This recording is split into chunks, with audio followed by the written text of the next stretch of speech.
అది చూసిన తర్వాత మరి డెగ్లూరు పోయినా నేను పక్క నుంచి. డెగ్లూరు చూడండి, పేద పదాలన్నీ కూడా కొత్త ఇవన్నీ. డెగ్లూరు పోతే అక్కడ ఒక మందిరం ఉన్నది, టౌన్లోనే, సందులలోకి వెళ్ళి పోవాలి. సౌభాగ్యవతి అని ఒక ఆవిడ ఉన్నది. ఆమె చిన్నగా ఉంటుంది, బొట్టు పొడుగు పెడుతుంది. ఆమె దాదాపు ఒక 50 ఏళ్ళు ఉంటుంది కావచ్చు, బహుశా అంతే, 45 ఉంటుందో తెలియదు.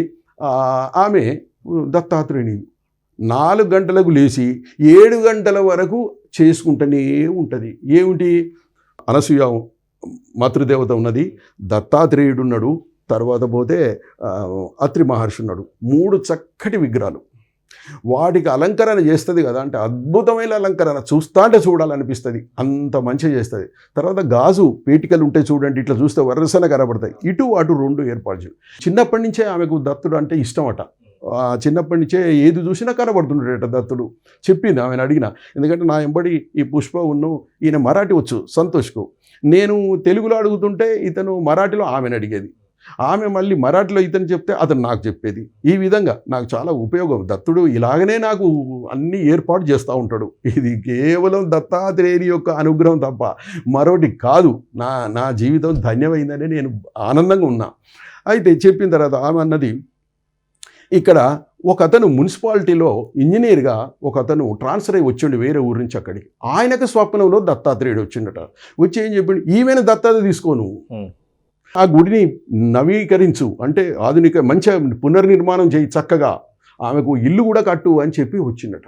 ఆ మున్సిపల్ ఇంజనీరు వెతుక్కుంటూ భార్యాభర్తలు వచ్చి ఆమెకు చెప్పిండు, నాకు స్వామి స్వప్నంలో వచ్చారమ్మా, నేను నీకు అన్ని విధాలా ఈ గుడి కడతాను, నీకు ఇల్లు కూడా కడతా, ఇదంతా తీసేస్తా అని చెప్తే పక్కనే ఉంచి అదంతా అట్నే పెట్టి మళ్ళీ గుడి కట్టిండు బ్రహ్మాండంగా. ఆయన కట్టి ఆమెకు ఇల్లు, ఫస్ట్ ఫ్లోర్లో ఇల్లు కట్టిండు, అన్నీ చేసిండు. ఆయనకు కూడా 3 పిల్లలు.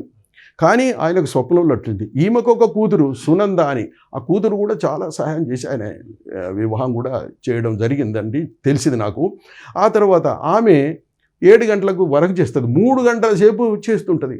మళ్ళీ పైకి వెయ్యి నైవేద్యం తీసుకొచ్చి పెడుతుంది, ఓపెన్ ఇంకా వెళ్ళిపోతుంది. ఇక అసలు డోర్స్ అనేదే లేదు ఆ మందిరానికి. ఎవరైనా వస్తుంటారు.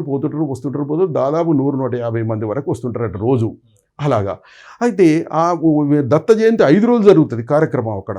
అప్పుడు ఏం చేస్తారంటే ఒక 2 రోజులు 48 గంటలు మాత్రము పండరీపురం నుంచి ఒక వీణ తీసుకొచ్చారు. ఇంతే ఉన్నది ఆ వీణ, చిన్నది. ఆ వీణను దత్తాత్రేయుని ఎదురుగా నిలబడి మన వాళ్ళంతా వాయించింది కదా, ఆ విధంగానే ఒక ఆయన భజన పాడుతూ ఉంటాడు, ఒక ఆయన వాయిస్తూ ఉంటారు, ఆడవాళ్ళు కానీ మగవాళ్ళు కానీ. ఇట్లా 48 అవర్స్ నడుస్తుంది నిరంతరంగా.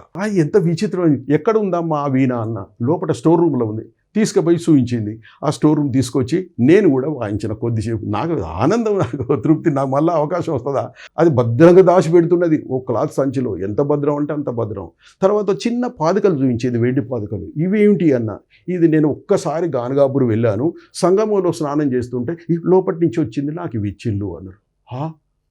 చెయ్యి నేను ఇట్లా పెట్టే వరకు వచ్చి ఇచ్చిపోయిళ్ళు అన్నారు. అది తీసుకొచ్చింది, అవి పూజ చేసుకుంటుంది. తర్వాత మరి దత్త జయంతికి ఎంతమంది వస్తారట అంటే 500-600 మంది భోజనం చేస్తారట ఆ రోజు. మరి ఎట్లా అన్న, నాకు తెలియదు నాయన అంటున్నది. అరే మరి ఇటు స్థలం లేదు కదా, మరి ఎవరు వండుతారు, ఎవరు పెడతారు, నాకు అసలు ఆ విషయమే తెలియదు అంటున్నది. ఎవరికైనా తెలియకుండా ఉంటుందా?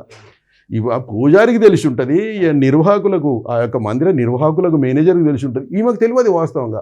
వాళ్ళే బయట తెచ్చుకుంటారు, గిన్నెలు తెచ్చుకుంటారు, వంట చేసుకుంటారు, తింటారు, పోతారు, నాకేం తెలియదు ఆయన అంటున్నది. అట్లనే ఉన్నది. అంటే భక్తిలో పూర్తిగా మునిగిపోయింది ఆమెకు. ఆమె ఏమి జరుగుతుంది కూడా తెలియకుంటున్నది. మరి నేను వస్తున్నాము, ఒక 3 రోజులు ఉండాలనిపిస్తున్నది, ఇక్కడ ధ్యానం చేసుకుంటా రానన్న, నాకు భోజనం పెడతా అన్నది.